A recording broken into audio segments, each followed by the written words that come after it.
Hi, I'm Sarah from The Upcoming. A real pleasure to Hello. speak to you today about this incredible film. Maybe if you could just kick off with a brief introduction. What can audiences expect when they watch All Quiet on the Western Front? Well, I think they can expect a German language movie, the first German language adaptation of a German novel, of a very famous book. I'm sure a lot of people have heard about it. And it's basically the story of young Paul Bäumer, a schoolboy who gets drafted into the war and who enthusiastically goes off, only to find out very quickly that everything he's learned, all the values, all the morals that he's been brought up with are worth nothing in the trenches, in the mud, and that he becomes sort of a killing machine, like that needs to, any kind of emotion needs to be eradicated in order to ensure his own survival. And that's kind of the story of All Quiet on the Western Front. And of course, the novel dates back to 1928. There have been other screen versions before, but this one feels different, both in the scale, the tone of it, and of course the moment that it's playing out to. You might think, oh, well, this is something that happened 100 years ago, but it seems even more relevant now in some respects. So why did you want to make this version, and why now? Well, the book it just always feels very relevant. When you read it, it doesn't feel like it's a book that's written 100 years ago. It feels actually very modern. It's very brutal, it's violent, and it doesn't, you could just exchange the year that it takes place in, and you think, well, it was yesterday, or even tomorrow. So it doesn't seem to lose any relevance. It doesn't age at all. And so I think that's what makes it such a big book and such quality. But also when we started about 2.5 years ago, there was a feeling of rising nationalism all around Europe, all around the world, actually. You had Trump in America, you had Brexit, you had Orban in Hungary. And so a feeling of nationalism, heightened patriotism that just felt unhealthy to me, and isolationism. And it just reminded, and populists sort of told us that institutions that brought us peace for 70 years, like the EU, are wrong, or were being questioned. And it just, that kind of language, that kind of populist approach, that aggression, sort of seeped into the language in the streets as well. I just felt that aggression in the tube. And it kind of reminded me of a time 100 years ago, when this story took place, and it just felt timely. And of course, we couldn't know that Ukraine, um, uh, that that that the war in Ukraine happened. We don't want to comment on it, but sort of the seeds of it were planted a long time ago. We felt that just harvesting the sort of the results of that aggression, and the results of that confrontationism, and we're seeing the results of it. Also, by the way, my daughter, when I told when I talked about it at home with the family, if I should do this film, usually my kids are absolutely uninterested in what the next film should be. But at this time, she really whipped around and said, "All Quiet on the Western Front. I just read it in school. And you absolutely have to do it. It's such a great book. It's the one that impacted me most. I cried 3 times. And I felt like if a young girl, 17 years old, has that visceral physical reaction to a book 90 years after its publication, it just feels still, it hasn't lost any of its impact, apparently. And the thing that really struck me watching it is the scale, the level of detail. I mean, you feel like you are in those trenches, in that mud, and even I was like reading, you didn't want to use any kind of parts of the uniform that they wouldn't have had back then, and how it feels when that uniform gets wet, and for the actors to kind of have that experience as well to bring that authenticity. So maybe you can talk a bit about, I guess, having the backing of something like Netflix so that you have the resources and the tools to be able to do that, and why it was so important to get that authenticity right.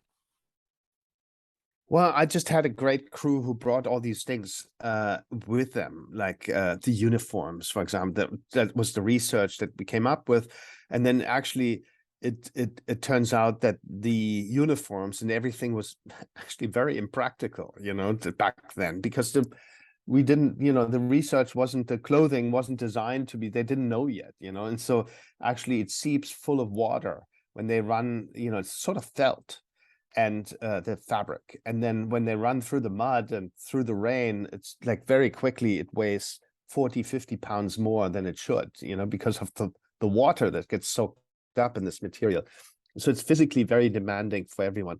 And the shoot, just automatically, when you're outside in the trenches in the winter and it rains a lot, it's automatically for everyone, it's a challenge, you know, and it's physically demanding, and you're in the cold, you're shooting nights. And so it just, the process of it was a demanding process. And just, we felt that you know, what we wanted by researching that detail is sort of give you the feeling that we grab the audience by the collars and sort of drag them with Paul through the mud and throw them into this experience, and give you a very physical and visceral experience like the book does, and yet somehow take the camera and take one step back and do it slightly observational, and give you sort of leeway to interpret it, and to bring your own feeling to it. Because again, that's also what the book does.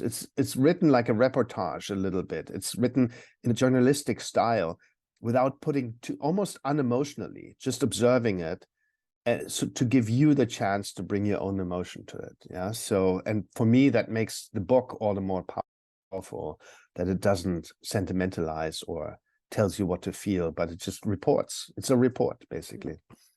And of course, getting your cast right was going to be really crucial. And maybe you can just talk us through, you know, people you have in your main characters there. You know, Felix, what an incredible performance, and it's kind of maybe through his eyes mainly that we're following the action, but also with Albrecht and of course Daniel Bruhl. And you know, what were maybe some of the most challenging moments in for them as well, being on the shoot. So for Felix, for example, for that role, we wanted someone who really you'd never seen before. And he literally, it was the first day in front of the camera that our first day of shooting. So he'd never made a movie before. He's an educated actor. He went to acting school, to drama school, and he's working in a theater, but camera work he had never done. And for me, that was very important to bring not only his innocence to the movie, but also to have the audience not associate him with any other roles, because Paul Bäumer is a very iconic character. And I think for them, for Felix, let's stay with Felix, but for him, probably the biggest challenge, actually, he plays the role. I once said, I think, because it reminded me when I looked at him, he plays the role like just as if has to lift a heavy bag, you know, heavy sports bag, and carry it from one side to the next. He does it almost like a task, a duty. It just needs to get done without any kind of pathos, you know. And I that's sort of an intelligence he brings to the role, again, to let you almost in despair go like, oh God, I want him to survive, I want him to feel something, and that he doesn't bring, you know, he doesn't need to do that. Why? He just needs to carry this bag from one end to the next and get through this war. That's the way he sort of, and I think to keep that level of calmness inside of him, that must have been a challenge, you know, because he you know, we put him through quite some harrowing bits, locking him in a crater for 3 days with the Frenchman that he's just killed, or that he's about to kill, and he's about to die in his arms, to realize that he's just like him, and that he's been conditioned to become this unemotional killing machine. But I think the biggest challenge probably came after the shoot, for me and for him, to sort of just let all this physical exhaustion and violence and destruction, just, you have to wash it out, you know, and you have to give it some time until it leaves your body again. I think I'm almost out of time, but very quickly, you know, what Mm-hmm. do you hope people take away? Because I mean, it's just, you know, it's an incredible film, but it really brings to the fore the horror of war. It doesn't shy away from that, but it's also completely free of any heroism. And actually, even though we're from the German perspective, you see how each of these lives becomes interchangeable. It's just another person. There's no glorification of a death on the enemy side. It's one and the same. So is that kind of the message about the pointlessness and the horror of war. Yeah, I don't want to impart a message, it's something, I mean, you just did it for me. So that's your interpretation. And that's perfect. I think that's perfect. Everyone's going to bring their own version to it and their own interpretation. But definitely, I mean, the pointlessness of war is a big point in the novel. It's a big element of the novel. And the utter senselessness and the utter emptiness that comes afterwards, I would say. And I can only film the story, and what you take out of it is sort of up to everyone. But what I definitely wanted the audience to feel is give them a physical, visceral experience and almost exhaust them, and to have them maybe carry this experience home for an hour and talk about it. Ideally, sit at home or sit in a bar afterwards and talk to other people about it. And to feel the weight of it, not to have it some, another movie that you just throw away and have watched. But this, because it's such an important topic that's part of all of our DNA, not just the German DNA, it's part of the British DNA, the American, any country that was involved in this, it's still in us. And it's still us within us in Germany, and the responsibility and the weight of history is in us. And to sort of imbue the film with that, and to have you take that home and feel that for a moment and remember that was maybe, the goal.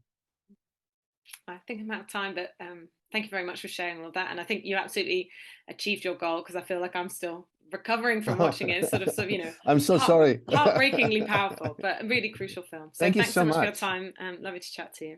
Thank Thanks so you. much. Very nice to speak. Okay. Bye. Thank you. Bye. Bye-bye.